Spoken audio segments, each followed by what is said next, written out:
সাদ ইবনে ওয়াক্কাস রাদিয়াল্লাহু তাআলা আনহু সাহাবীদের দল্লাতা সাহাবী পিছন থেকে ইশারা করলেন, পিছন থেকে ইশারা করে বুঝালেন, হে সাহাবায়ে কেরাম, আমি যা করি তোমরাও তা করবা, আমি যা করি তোমরাও তা করবা, কিলুকার কেউ করবা না। হাদিসের মধ্যে এসেছে আল্লাহর নবীর সাহাবী তাকবীরের ধ্বনি দিয়ে আল্লাহু আকবার করে তার ঘোড়াটা নদীতে নামিয়ে দিল। নামিয়ে দেওয়ার পর সকল সাহাবী ৩০,০০০ সাহাবী সবাই দোলা নদী পার হয়ে ওপার দিকে উঠে গেল। শুধু তাই নয়, সাহাবীদের নদী পার হওয়া দেখে কিছু কাফেররা ভয়ে পালিয়ে গেল। কি ব্যাপার, এটা তো আশ্চর্য কথা, পানির উপরে দিয়ে এইভাবে সম্ভব নয়, কিভাবে সম্ভব? আবার কিছু কাফের নদীর কিনারে দাঁড়িয়ে তামাশা দেখছে। সাহাবী যখন সকল সাহাবীকে নিয়ে উপরে উঠল আর জিজ্ঞেস করলো, কি ব্যাপার, তোমরা দেখি দাঁড়িয়ে আছো আর তোমাদের অনেক ভাইরা দেখি ভয়ে দৌড়েছে, তোমরা দাঁড়িয়ে আছো কেন জানতে চাই। এবার কাফেররা বলেন, আমরা দাঁড়িয়ে আছি এই জন্য আমরা পার হওয়ার দৃশ্যকে দেখলাম। সাহাবী বলেন, কি দেখলাম? বলল, আমরা দেখলাম মরুভূমিতে একটি ঘোড়া দৌড়াইলে পায়ের খুরের সাথে বেঁধে যেইভাবে ধুলার মতো বালু উড়ে পিছনে কিছু দেখা যায় না, আমরা দেখলাম সাহাবা নদীর সাহাবীরা যখন দোজলা নদী পার হয় এমনি ভাবে পানির উপরে ধুলার মতো আরম্ভ করলো। আমরা এটা দেখলাম, ধুলার মতো একটা সাহাবী ঘোড়ার পাড় পর্যন্ত টানলো না, করেছেন কে?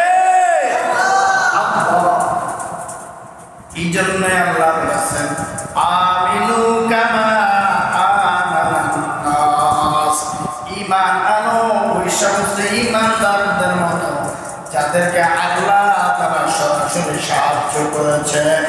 ওই ঈমানদারদেরকে আল্লাহ সাহায্য করেছেন, আপনাকে আমাকে আল্লাহ সাহায্য করবে। ওই সময় যে আল্লাহ ছিল এখনো সে আল্লাহই আছে, আল্লাহ পরিবর্তন হয় নাই, আল্লাহ পরিবর্তন হতে পারে না। আল্লাহ তাআলা বলেন, উল্লুহু আল্লাহু আহাদ আল্লাহুস সামাদ লাম ইয়ালিদ ওয়া লাম ইউলাদ ওয়া লাম ইয়াকুল লাহু কুফুয়ান আহাদ।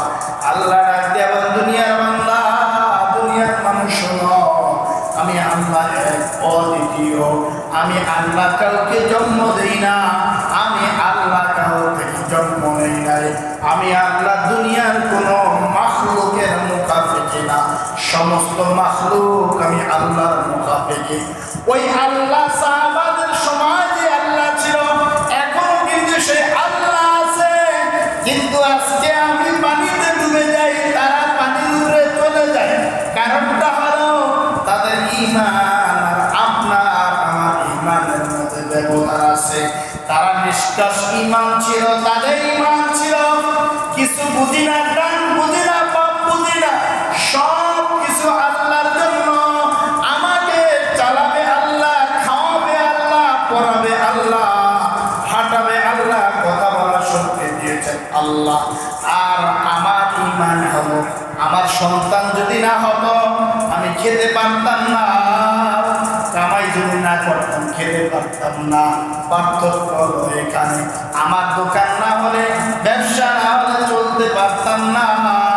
সাহাবায়ে কেরামের ঈমান ছিল, আমি কাজ করব দুনিয়ার জন্য, দুনিয়ার চাহিদা মেটানোর জন্য, কিন্তু আমাকে খাওয়ায় আমার আল্লাহ, আমাকে চলায় আমার আল্লাহ, আমাকে কথা বলার শক্তি দেয় আমার আল্লাহ। আমি যা কিছু করব সব কিছু আল্লাহর জন্য করব। আল্লাহ রব্বুল আলামিন বলেন, দুনিয়ার বান্দা যখন সব কিছু আমি আল্লাহর জন্য করবে, আমি আল্লাহ দুনিয়ার সমস্ত মাখলুকাতকে আমার বান্দার গো। আল্লাহর জন্য করি, আল্লাহ সব কিছুকে আমার অনুগত বানিয়ে দিই।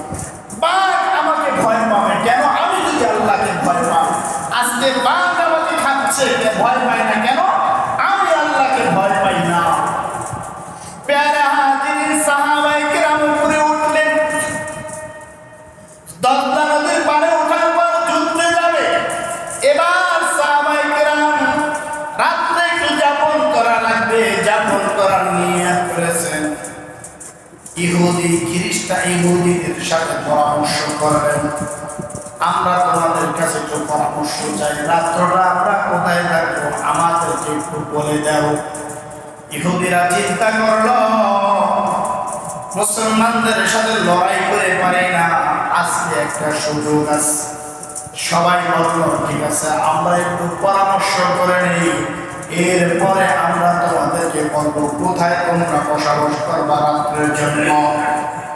কিছুক্ষণ পর ইহুদিরা পরামর্শ করে সাহাবায়ে কেরামের জামাতের কাছে এসে বলেন, ওই যে দেখো দক্ষিণ দিকে একটা সুন্দর বাগান, এই বাগানের মধ্যে তোমরা রাত্রি যাপন করতে পারো, কোনো সমস্যা নাই। আর এই দিক দিয়ে ইহুদিরা ভাবছেন ওই জঙ্গল আফ্রিকার জঙ্গল, ওই জঙ্গলের মধ্যে বাঘ ভাল্লুক সব আছে। রাত্রে যখন সাহাবীরা আল্লাহর নবীর সাহাবীরা মুসলমানরা ওই বাগানের মধ্যে থাকবে, বাঘ ভাল্লুক তাদেরকে খেয়ে ফেলবে, আমাদের সাথে আর যুদ্ধ করতে পারবে না। সাহাবীরা যখন সাহাবীদেরকে পথ দেখালো, সকল সাহাবী সামনের দিকে যাই, কিছুক্ষণ পরে সাহাবায়ে কেরাম দেখে বিশাল ভয়ঙ্কর বাঘ, বিশাল ভয়ঙ্কর ভাল্লুক, হিংস্র প্রাণী তাদের দিকে ধেয়ে আসছে। প্যারা হাজিরিন যখন তাদের দিকে আসলো, আসার পরে সাহাবায়ে কেরাম হঠাৎ করে কান্নাঘুষা আরম্ভ করলো, হায় হায় বাঘে তো আমাদেরকে খেয়ে ফেলবে, ইহুদিরা তো আমাদেরকে জমের করে পাঠিয়ে দিল।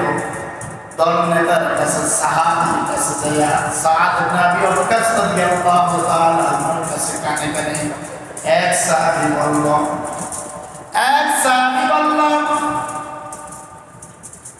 বাঘ তো আমাদেরকে খেয়ে ফেলবে, এই বাঘ থেকে ফেরা কোনো সম্ভব নয়। আল্লাহর নবী সাহাবী বলল, সামনে চল। সামনের দিকে চলা আরম্ভ করলো। বনের মিডল পয়েন্টে যায় হঠাৎ করে বলল, তোমরা এখানে অবস্থান করো, একটা আমার জন্য একটা মঞ্চ বানাও। সাহাবায়ে কেরাম ভাবছেন আমাদের দলের নেতা হয়তো বা মঞ্চের উপরে দাঁড়িয়ে আমাদেরকে নসিহত করবে, মঞ্চের উপরে দাঁড়িয়ে আমাদেরকে নসিহত করবে, এই জন্য মঞ্চ তৈরি করবে। প্যারা হাজিরিন যখন মঞ্চ তৈরি করলো, মঞ্চ তৈরি করার পর সাহাবী মঞ্চে উঠে দেখে না, কোন সাহাবীর সাথীদেরকে নসিহত করেন না, বরঞ্চ বনের বাঘ হিংস্র প্রাণীর দিকে লক্ষ্য করে বলেন, হে বনের হিংস্র প্রাণীরা সাবধান, আমরা নবীর সাহাবী, আমরা যুদ্ধ করতে যাব। তোমরা আমার কথা শোনার পরে এই বন ছেড়ে চলে যাইবা। যদি আমার কথা বক্তব্য শেষ হওয়ার পরে একটা হিংস্র প্রাণী যদি বনে থাকো, তাহলে আমি তোমাদের সকলকে হত্যা করে ফেলবো। প্যারা হাজিরিন সাহাবী যখন এই ঘোষণা দিল, সাহাবায়ে কেরাম দেখেন একের পরে এক সকল হিংস্র প্রাণীগুলো বন ছাড়া আরম্ভ করে দিল।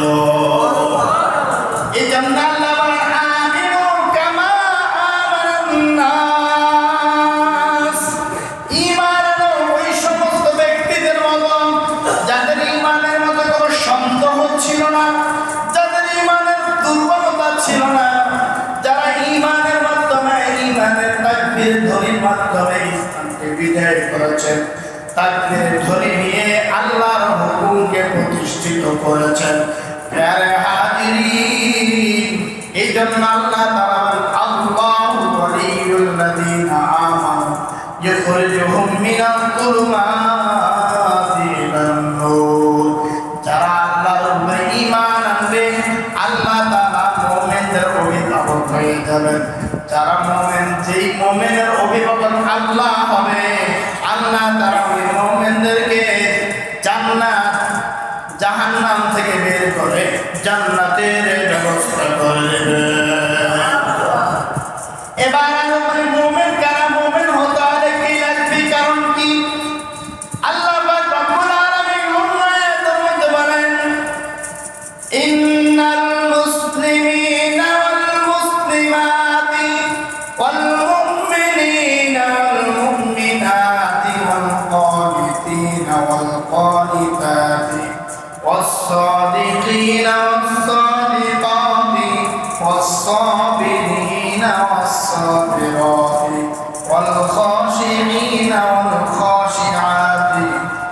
والصديقات আল্লাহ পাক রব্বুল আলামিন বলেন নিশ্চয় ইন্নাল মুসলিমিনা ওয়াল মুসলিমাত মুসলমান মুমিন মুসলমান নারী ওয়াল মুমিনিনা ওয়াল মুমিনাত মুমিন নারী মুমিন পুরুষ মুসলিমিন মুমিনিন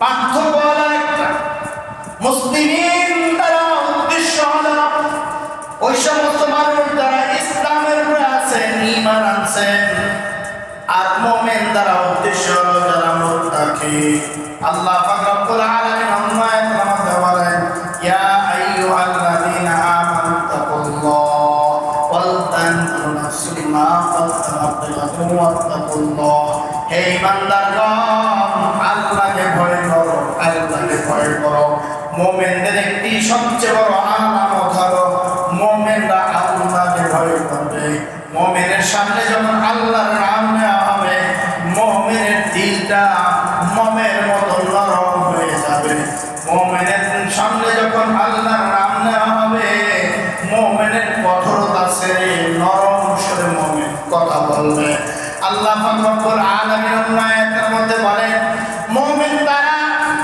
যে সমস্ত মুমিনদের সামনে আল্লাহ তাআলার নাম নেওয়া হয় যে সমস্ত মুমিনদের সাথে মুমিনদের সামনে আল্লাহর জিকির করা হয় জিকির করার পরে আল্লাহর নাম নেওয়ার পরে কোরআন পড়ার পরে মুমিনদের দিল নরম হয়ে যায় যে সমস্ত মানুষের দিল নরম হয়ে যায় আল্লাহর রহমত দিয়া দিলটাকে ভরে ফেলে ইদা ওয়াজিলাত কুলুবুহুম যে সমস্ত মুমিনদের সামনে কোরআন তেলাওয়াত করা হয় আল্লাহর নামে জিকির করা হয় আর মুমিনদের দিল নরম হয়ে চক্ষু দিয়া বেয়ে পানি পড়ে তারাই হলো প্রকৃত মুমিন এই জন্য আল্লাহর পক্ষ থেকে ক্ষমা পাইতে হলে নূর পাইতে হলে আল্লাহর পক্ষ থেকে রহমত পাইতে হলে আগে গুনাহ সাফা পূর্ব সত্য গুনাহ কোন গুনাহ অনবর সত্য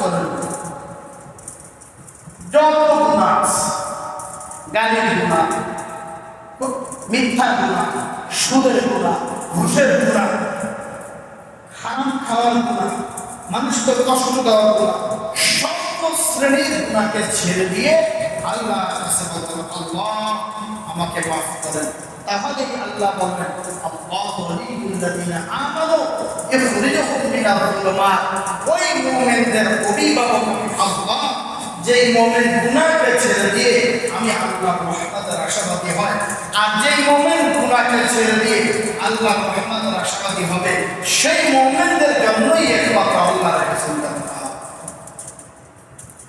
প্যারা হাজির আল্লাহ তাআলা নিজে বলেন আমিনু কামা আমানান নাস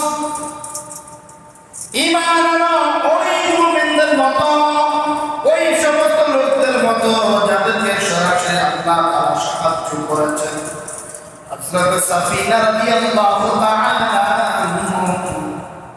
একজন সাহাবীর সাথে আজকে জঙ্গলে যাচ্ছেন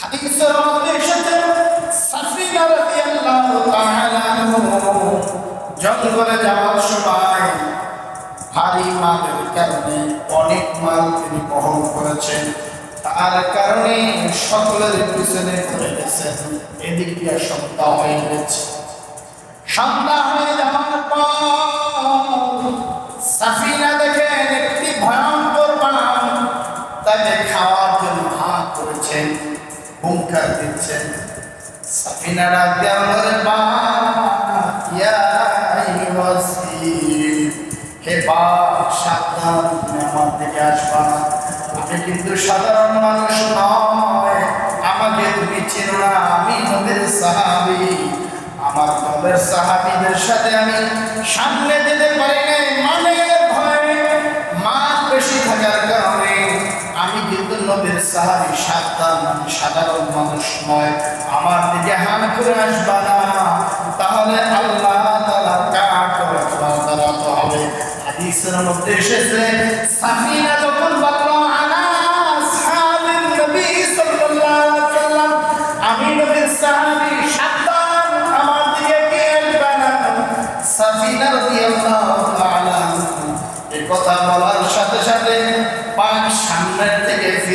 পিছন দিকে উল্টা পিলে পাক সাফিনার দিকে নিজের নিতম্ব দিয়ে পাশা গেলারেন লেস গেলারেন সাফিনা তুমি আল্লাহর নবীর সাহাবী আমি তোমাকে ভয়ঙ্কর থাবা থেকে ফিরিয়ে আসো আমার সাথে সাথে তোমাকে রাস্তা দেখাইয়া বনের সকল হিংস্র প্রাণী থেকে আমি তোমাকে মুক্তি দিয়ে দেব। জন্য আল্লাহ বলেন আমিনু কামা আমানাস ঈমান আনো ঈমানদারের মতো যে ঈমানদাররা বাঘকে ভয় পায় না বাঘ তাদেরকে ভয় পায় যে ঈমানদাররা সাপকে ভয় পায় না সাপ তাদেরকে ভয় পায় যে ঈমানদারদের ঈমানি হুঙ্কারে যে ঈমানদারদের ঈমানি চেতনায় চতুষ্পদ যন্ত্র পর্যন্ত ভয় পেয়ে যায় যে ঈমানদার ঈমানি তাকিদে ঈমানদারের তাকবীরের ধ্বনিতে সমস্ত বেঈমান কম্পিত হয়ে যায় ওই ঈমানদারের মতো ঈমান আনা প্যারা হাজিরিন এই জন্য আল্লাহ বলেছে আল্লাহু ওয়ালিউল্লাযীনা আমানু ইখরিজুহুম মিনাজ যুলুমাতি ইলান নূর যারা ঈমান আনবে ঈমানদার প্রকৃত ঈমানদার হবে আমি আল্লাহ তাদের ঈমানের বদৌলতে তাদের রাহবার হয়ে আমি আল্লাহ তাদেরকে অন্ধকারে আচ্ছন্ন থেকে আলোর দিকে নিয়ে আসবো অর্থাৎ জাহান্নামী থেকে আমি আল্লাহ তাআলা জান্নাতের দিকে নিয়ে আসবো। ঈমান ঈমানদার হতে হবে ঈমানদার ছাড়া কেউ জান্নাতে যেতে পারবে না। আল্লাহ নবী সাল্লাল্লাহু আলাইহি ওয়াসাল্লাম বলেন ঈমানদার প্রকৃত ঈমানদার কারা মান আহাব্বা আল্লাহ নবী সাল্লাল্লাহু আলাইহি ওয়াসাল্লাম বলেন মান আহাব্বা লিল্লাহ কাউকে মুহাব্বত করবা আল্লাহর জন্য ওয়া মান আবগাদা লিল্লাহ কাউকে শত্রু মনে করবা আল্লাহর জন্য ওমান আবগাদা লিল্লাহ কাউকে শত্রু মনে করবা আল্লাহর জন্য ওমান আতা লিল্লাহ কারো অনুসরণ করবা আল্লাহর জন্য ওমান আতা লিল্লাহ কারো অনুসরণ করবা আল্লাহর জন্য ওমানা আনিল্লাহ কারো থেকে কাউকে নিষেধ করবা কারো কথা নিষেধ করবা মানবা না তাও আল্লাহর জন্য ফাকাদ ইস্তাকমালাল ঈমান রাসূল বলেন তুমি যদি কাউকে মহব্বত করতে পারো আল্লাহর জন্য কাউকে যদি শত্রু মনে করো আল্লাহর জন্য কারো অনুসরণ করো আল্লাহর জন্য কারো অনুসরণ ছেড়ে দাও আল্লাহর জন্য ফাকাদ ইস্তাকমালাল ঈমান রাসূল বলেন তুমি প্রকৃত মুমিন হিসেবে দুনিয়াতে মুমিনের সার্টিফিকেট পেয়ে যাবা।